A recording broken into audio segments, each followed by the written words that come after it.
What is happening with this Dallas Stars penalty kill? They get lit up for 3 for the second time this season and drop a very winnable game in Toronto. Let's jump into it next on Locked On Stars. Your Locked On Stars, your daily podcast on the Dallas Stars. Part of the Locked On Podcast Network. Your team every day.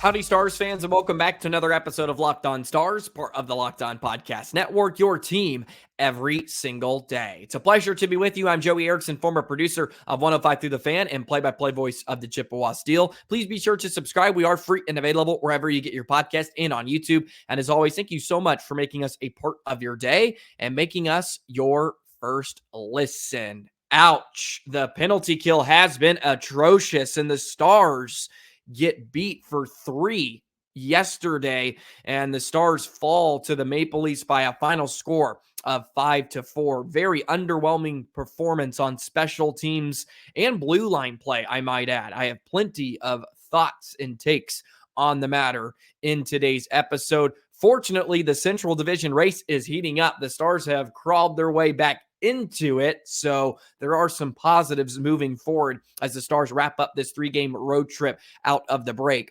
on Saturday against the Montreal Canadiens. Let's just go ahead and dive right into what has been a mess of a penalty kill as of late. Today's episode is brought to you by Game Time. Download the Game Time app, create an account, and use code Locked On for $20 off your first purchase.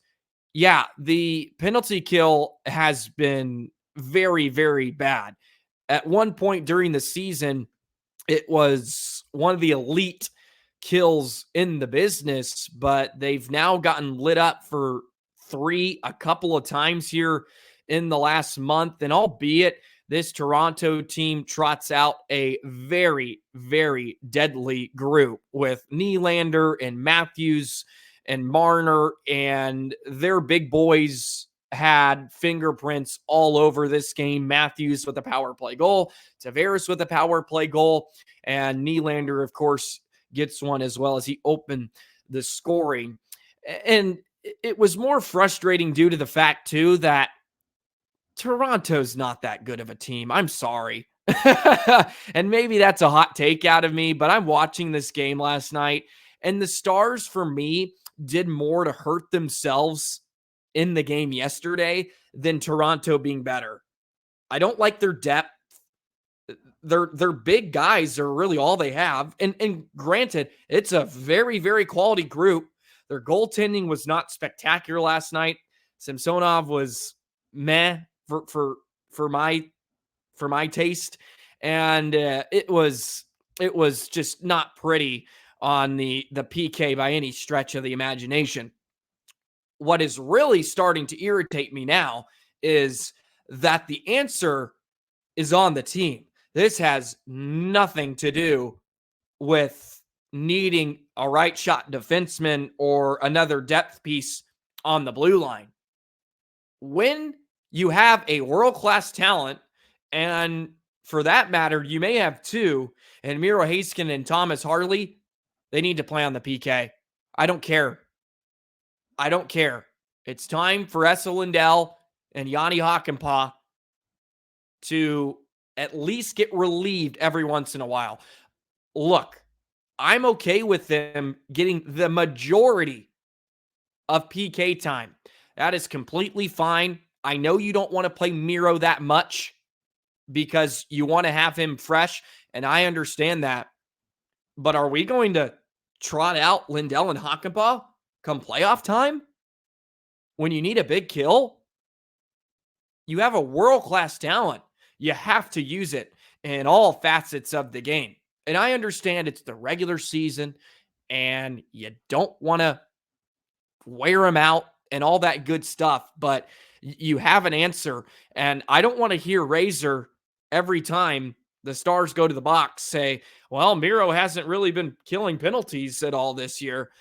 That probably needs to stop. as Lindell and Hakanpaa were on the hook for all three. And look, it wasn't all their fault. They didn't win a lot of faceoffs last night, even though they ended up with a good percentage, but they didn't win a ton of key ones, especially on special teams. And it was why their power play only went 1 for 4 on the night. And it was a very winnable game, very winnable. Stars had their chances. And as I stated, I think the Stars did more to hurt themselves than Toronto really beat Dallas. Besides that one little minute stretch after Dodonov scored on the penalty shot, you're like, oh man, the Stars got a gift here. Maybe they'll push this to overtime. And then all of a sudden, Marner and Matthews woke up, or Marner and Nylander, I should say, for that little minute stretch. Stars are, I think, much better for the majority of and they were on a back-to-back. And it was a very, very tough game to go into in Toronto and try to find the energy and have enough. And yes, they're coming off a 9-day break, but it's still tough. You have your backup netminder in net. Wedgwood had his work cut out for him. It was not an easy night. And he was good in the game, but he had to earn everything. I mean, everything. Stars did not make it very easy in front of him. And of course, he's going to have to face his fair share of chances on the PK. But PK certainly lost you this game, and it comes back to haunt you. And the Maple Leafs end up ending the Stars' 4-game win streak to show you how great the fall has been for the Stars since the turn of the new year. In what has now been 15 games for the Dallas Stars, the PK is at 74%. 74%. They've given up 3 twice. That's 26th in the NHL, by the way. 26th. They're bottom 10 in the league, and they've given up, I believe, 8 in their last 13 is what it's been. It has not been very pretty. And as I mentioned, you have the ability to fix it. And look, Lindell and Hakanpaa have been very serviceable. They've been very good for you all season long. But this is a playoff push. And I don't want to watch Hakanpaa scoop up the puck in the corner, take 2 strides, and for some reason not try to clear, get stripped, and then it ends up in the back of your net. Come on. You have the ability to fix it. And they had Harley being on the kill quite a bit early in their season. They've kind of gone by the wayside because they're pretty content with using Lindell and Hakanpaa, but you got to relieve them now a bit. It's time. We've seen it for a long enough stretch. It's not getting the job done, and you got to find new answers. And Miro ended up playing, what was it, on the night, because he had to play quite a bit late, 25 minutes, because, well, of course, the Stars were trailing, and they needed him to play a bit more, but toss him a minute or two, especially when you took 4 penalties. If you're not in penalty trouble, I understand it. If you take 1 or 2 a game, but like last night, when you're on the kill for large stretches of the game, you need a backup, just some resemblance of a second string, because now they've shown that they're not getting the job done more often than not. And look, I'll praise them when it's really good, and I praised them pretty much all season long. It was top 5, and it's fallen very badly since the turn of the new year. So that's what I have to say on the PK. Miro needs to get some time. And if you don't want to give to Miro, give it to Harley. Like, Harley can undertake that. He can undertake that load. If you don't want 4 out there, allow Harley to play a little bit on the PK. And besides that, I understand you want to leave Hanley off of it, and you don't want Suter, but give 4 and 55 some of that load. Look, it needs to get better because are you really going to deploy Lindell and Hakanpaa constantly come playoff time? I know you trust them, and they've been very, very solid for you this season, but I don't know if I want to watch Lindell and Hakanpaa in a must-win Game 7 trying to kill off a penalty or kill off a few. And look, maybe this is a bit just recency biased because it was really bad yesterday. Plus, Toronto is really good. Okay. I understand that. Toronto is world class in that department. So maybe I need to sleep on it a bit and I'll feel a bit better about the situation. But these are my raw emotions right off the hop. And I think it needs to change either way. Whether it gets better or not, I think you need to spread the wealth a little bit on the back end in terms of the PK. Alrighty, I digress on the PK situation. Let's talk about the blue line play. It was very underwhelming yesterday, and I think it answers Jim Neal's question about if they need another defenseman, as we talked about earlier in this week, and we'll do it in just a moment. Today's episode of Locked On Stars is brought to you by Indeed. Indeed is driven for the search for better, but when it comes to hiring, the best way to search for a candidate isn't a search at all. Don't search, match with Indeed. If you need to hire, you need Indeed. Indeed is your matching and hiring platform with over 350 million global monthly visitors, according to Indeed data, and a matching engine that helps you find quality candidates fast. Ditch the busy work. Use Indeed for scheduling, screening, and messaging so you can connect with candidates faster. And Indeed doesn't just help you hire faster. 93% of employers agree Indeed delivers the highest quality matches compared to other job sites, according to a recent Indeed survey. Join more than 3.5 million businesses worldwide that use Indeed to hire great talent fast. And listeners of this show will get a $75 sponsored job credit to get your jobs more visibility at Indeed.com/locked-on. Just go to Indeed.com/locked-on right now and support our show by saying you heard about Indeed on this podcast. Indeed.com/locked-on. Terms and conditions apply. Need to hire? You need Indeed. Today's episode is also brought to you by Robinhood. Did you know that even if you have a 401k for retirement, you can still have an IRA? Robinhood has the only IRA that gives you a 3% boost on every dollar you contribute when you subscribe to Robinhood Gold. But get this, now through April 30th, Robinhood is even boosting every single dollar you transfer in from retirement accounts with a 3% match. That's right, no cap on the 3% match. Robinhood Gold gets you the most for your retirement thanks to their IRA with a 3% match. This offer is good through April 30th. Get started at robinhood.com/boost. Subscription fees apply. And now for some legal info. Claim as of Q1 2024, validated by Radius Global Market Research.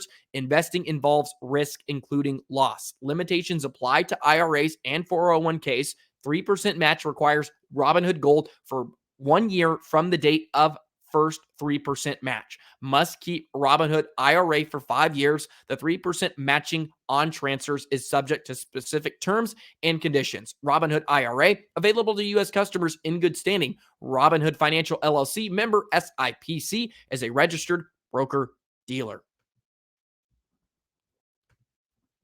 So the Stars drop in the second game of a back-to-back last night against the Toronto Maple Leafs, and didn't love the schedule on that one, to be frank with you as well. Why they needed to play a back-to-back coming out of the break, who knows when they have 2 days off here heading in to Montreal. But they don't make the schedule and you have to play it. And the Stars have been very good in back-to-backs this season. It was actually the first time this year they haven't picked up a point in a back-to-back. They ended up getting points in their first 6 games. So maybe it's just me being a bit whiny about the situation, and I'm sure it is. But defensively, the Stars were out of sorts, especially on the PK, and they were good in moments. I would say for a lot of the game, but even Miro and Harley didn't jump out to me, especially in the defensive zone. They had some very, very tough turnovers. I didn't love having Hanley jump in for a team like Toronto that has a lot of speed and they play a lot of their top guys that have speed. I think Neal should have been in the game.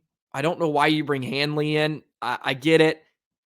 You have a few days off here and you want to get Hanley in the game. Just did not think it was a great spot to have to take Niels out for what I think would have been a game he could have thrived in, with it being very mobile, and the Stars needed a bit of that.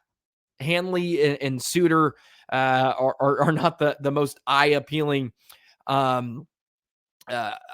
pairing by any stretch of the imagination. Taking a look at the expected goals, 1.3 for Lindell, 1.2 for Hakanpaa, even Miro at 0.87, which is not terrible. And this is in all situations, by the way. 5-on-5, Suter was bad, 0.86, Hanley at 0.8.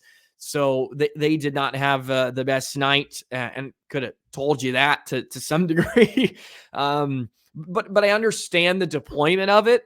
I didn't love the spot, though. I didn't love the spot because it was a very winnable game. Toronto has not played very well at home. I stressed it yesterday. They're now just 2 games over 500. Their splits haven't been very good, and you played well enough to get a point in the game.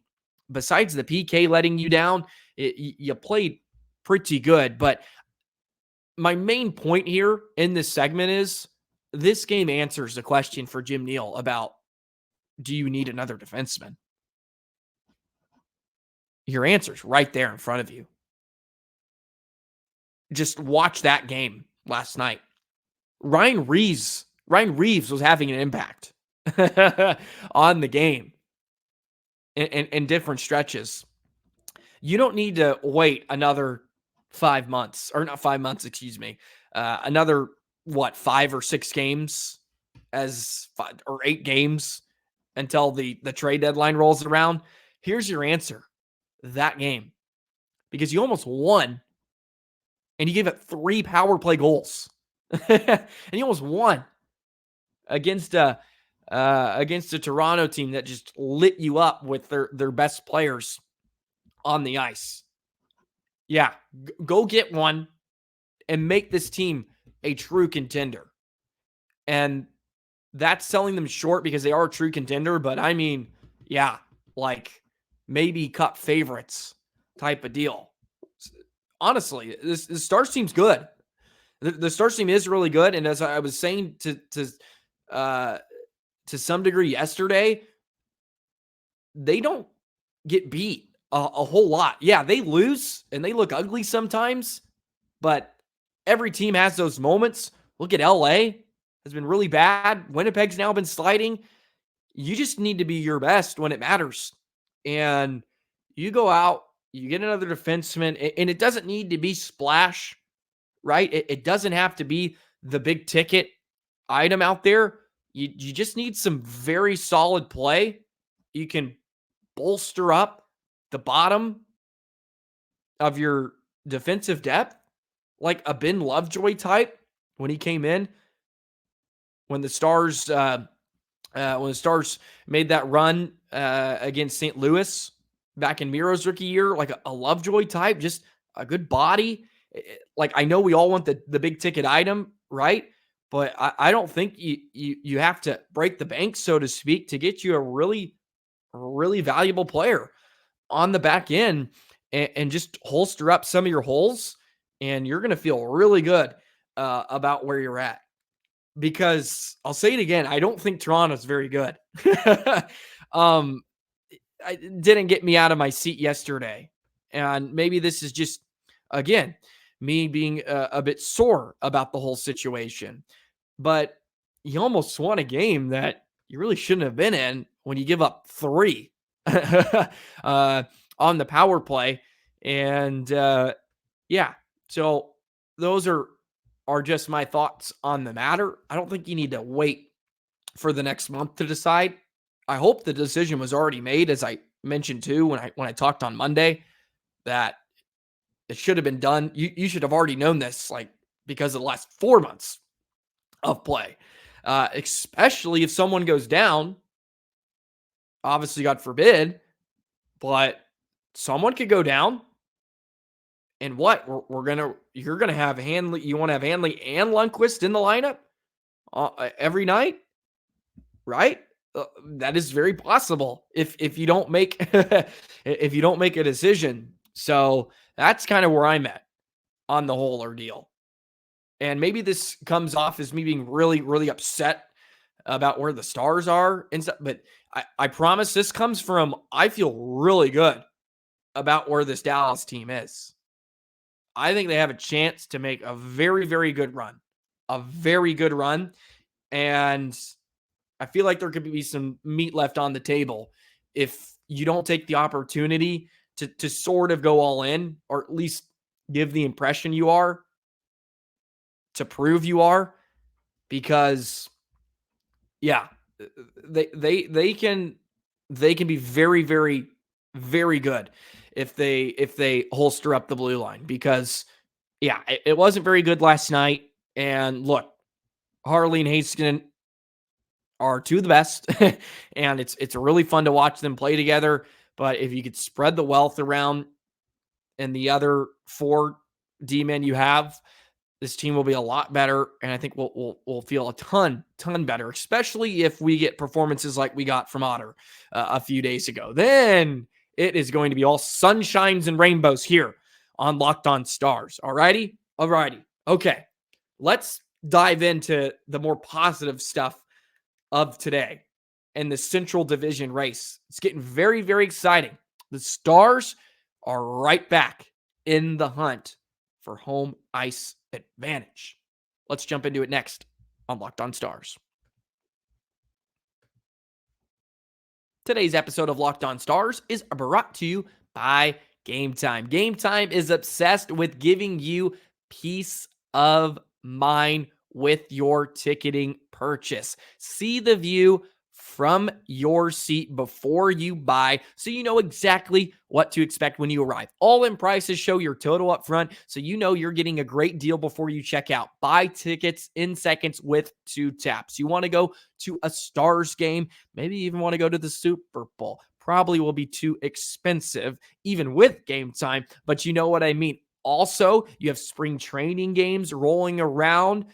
Opening day, not that too far off, but you can get theater tickets, comedy, you name it, you can get it with Game Time. They're obsessed with finding you ways to save money on tickets as well. Has deals and tickets right up to the start of the event and even an hour after it starts. And the Game Time guarantee means you'll get the best price. If you find tickets in the same section and row for less, Game Time will credit you 110% of the difference. Take the guesswork out of buying tickets with Game Time. Download the Game Time app, create an account, and use code Locked On for $20 off your first purchase. Terms apply. Again, create an account and redeem code LOCKEDON, Locked On for $20 off. Download Game Time today. Last minute tickets, lowest price guaranteed.